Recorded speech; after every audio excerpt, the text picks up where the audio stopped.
Hey Indian Creek 8th grade students, it's Professor Blazek and I'm back again to talk to you about Stave 1 in A Christmas Carol. In our first video on Stave 1, we talked about some of the important questions to keep in mind while you're reading and also some of the important characters that you meet along the way through Stave 1. Now, in this video, we're going to be looking at something a little bit different, which is some of the important passages in this stave that just really help set everything else in motion throughout the rest of the story. So the first set of important passages we're going to be looking at is the characterization of Scrooge, because Scrooge is our main character. He's the one that we're following throughout the whole story. It is really important to understand who he is as a person at the start of the story so that you can track just how much he does or does not change through the rest of the story. So let's jump on over to our story and look at some of the information that we get about the characterization of Scrooge. So if you look on page 1 of the story, you see the highlighted passage that we have here, and it's talking about Ebenezer Scrooge, and it goes into saying that he was a tight-fisted hand at the grindstone, Scrooge, a squeezing, wrenching, grasping, scraping, clutching, covetous old sinner. And it goes on to talk about that the cold within him froze his old features, nipped his pointed nose, shriveled his cheeks, stiffened his gait, made his eyes red, his thin lips blue, and spoke out shrewdly in his grating voice.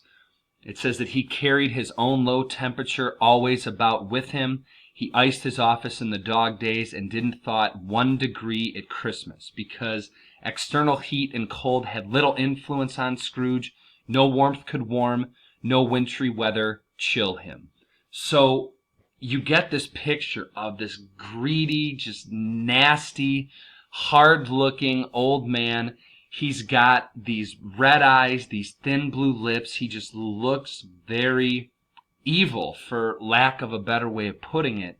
And when it talks about that temperature has no influence on Scrooge, it's the idea that he has this cold within him. It's like his heart is actually frozen. There is no warmth, literally, but also figuratively, in that he has no kindness, no goodness towards anyone. He is just this very cold and greedy old man, and there's nothing that we can do to change him. So the picture that you get of Scrooge at the very beginning of the story is not a good one at all, and it really sets up what is going to happen going forward. So now, in addition to the characterization of Scrooge, which there are other parts of the stave that give other smaller details about him, but I feel like that one big passage really hammers home the idea.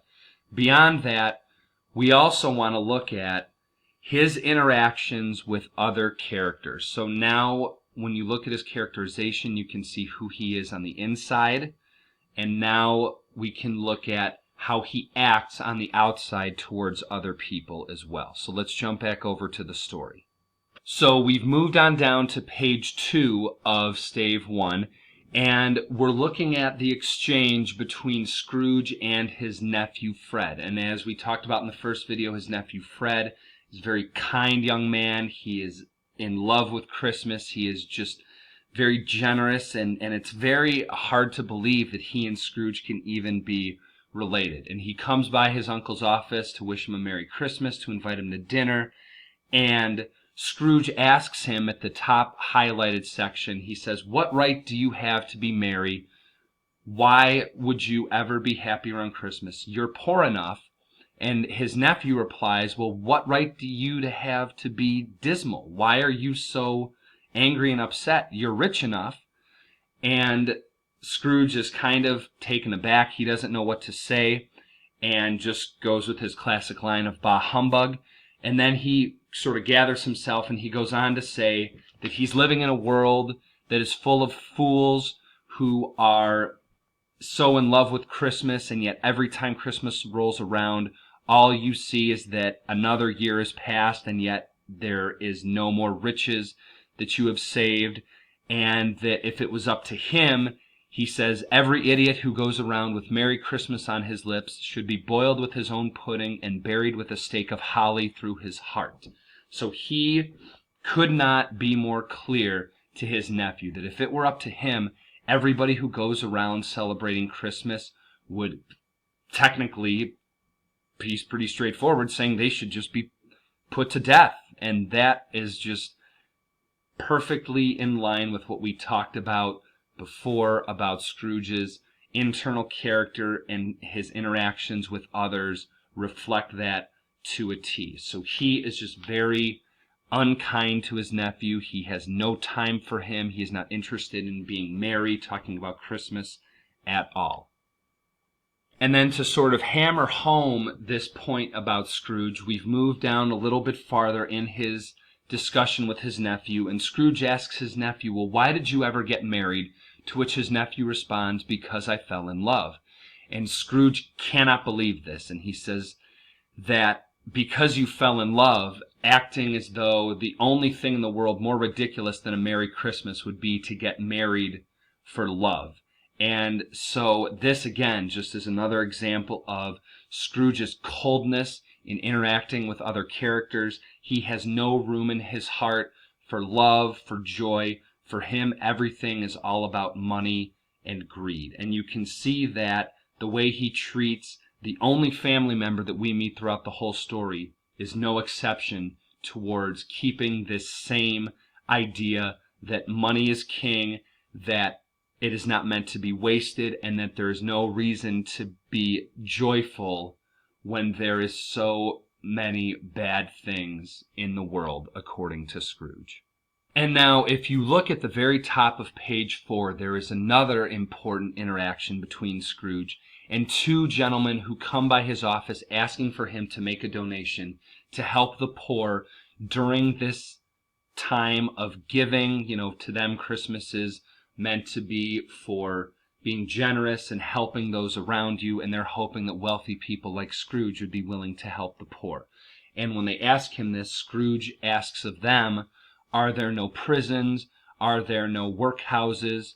And when the gentlemen say, oh no, there are prisons, there are workhouses, Scrooge sort of suggests that, you know, this is where they're meant to be. And when the gentlemen say, we're really hoping to raise a fund to buy the poor some meat, some drink, some means of warmth, and ask him, well, what can we put you down for? Scrooge gets really upset and he says, nothing. And they ask him, oh, you wish to be left anonymous? And Scrooge tells them that I wish to be left alone.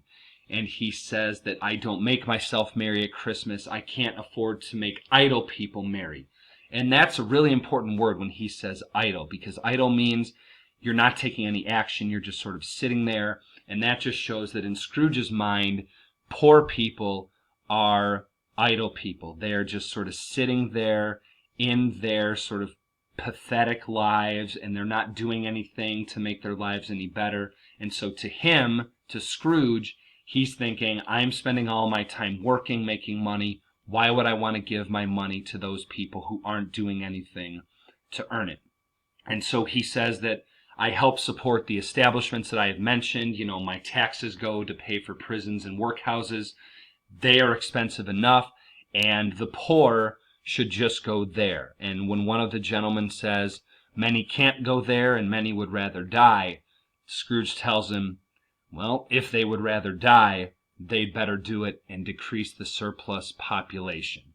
And he says that he is just caught up in his business. He has no time to be helping the poor, and he really could not care any less about what happens to them. So again, another example of an interaction between Scrooge, who's a very negative, very greedy, and just mean character, with a character who's very kind, who is looking to spread Christmas cheer, Christmas spirit, and Scrooge has absolutely no patience for anything that they want to talk to him about. So these are just a couple of interactions we see in the chapter that just again show just how bad of a person Scrooge is at the start of this story. And finally, the last important passage that I want to talk to you about from Stave 1 is the visit that Scrooge receives from Marley's Ghost, because this is really what sets the rest of the story in motion, and it's very, very important to understand. Now, the appearance of Marley's Ghost begins really when Scrooge is first coming home earlier in the stave, and Scrooge's door knocker actually takes on the appearance of Marley's face. And it's just for a moment, but it gets Scrooge a little bit nervous. He goes through his room searching to see if anything's out of place. He sort of brushes it off. He goes to sit down, and then as he's eating his gruel by the fire, the bells in his house start ringing, and they're ringing, ringing, ringing, and all of a sudden there's this light that appears, and Marley's Ghost approaches him. And at first Scrooge refuses to believe that it's actually there, and he even goes as far as saying, well, you know, the disorders of the stomach can take advantage of your senses, so you just might be a bit of food that I haven't digested right, or a little bit of meat that wasn't quite right. And the spirit convinces him that no, this is actually real, this is actually happening. Scrooge gets very freaked out, and he asks him right here at the top of the highlighted portion that I have for you. He says, "Why do you trouble me?" And he asks, "Why have you come to me?"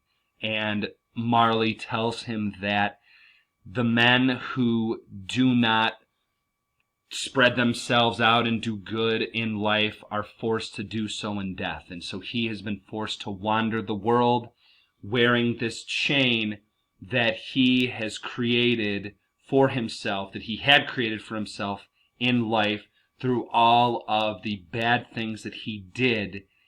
And he is now forced to carry that chain with him during the afterlife. And Scrooge asks him at this bottom highlighted section, he says, "Well, please, speak something comfortable to me. Tell me something good." And the ghost says, "I have nothing good to give you." He says, "I don't have very much time, and all I'm here to tell you is that you need to change your ways, because all of the greedy things that you have been doing are forging a chain that is even greater than the one that I am wearing." And the ghost tells him that I'm here to warn you that you have a chance to escape my fate. And Scrooge says, "Oh, thank you so much." And the ghost goes on to tell him that the way he can escape the same fate is that he is going to be haunted by 3 spirits. And Scrooge does not like this idea, but Marley's Ghost tells him, without their visits, you cannot possibly hope to avoid the same fate that I have, and you are going to expect the first ghost tomorrow at 1 o'clock in the morning. And the second ghost will come the same night, and the third will come the next night.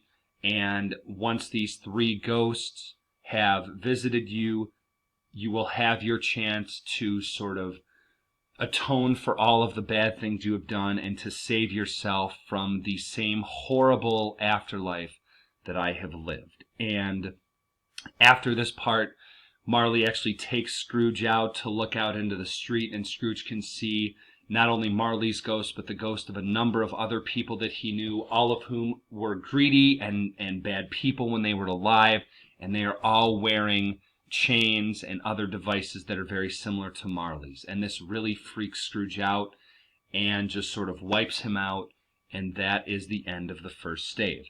And so you see that, again, Scrooge is a very, very negative character. He does not treat people well. He's very greedy. He has no patience for Christmas or for the poor. And it is not until this visit from Marley's Ghost that we see his character bend even a little bit towards changing anything about his ways. So that's it for Stave 1. Those are just some important passages that were highlighted for you to keep in mind, for us to discuss a little bit here in the video, that you can keep in mind while you are reading. So I'll be back again with Stave 2, very similar to Stave 1. And until then, this has been Professor Blazek, and I will see you soon.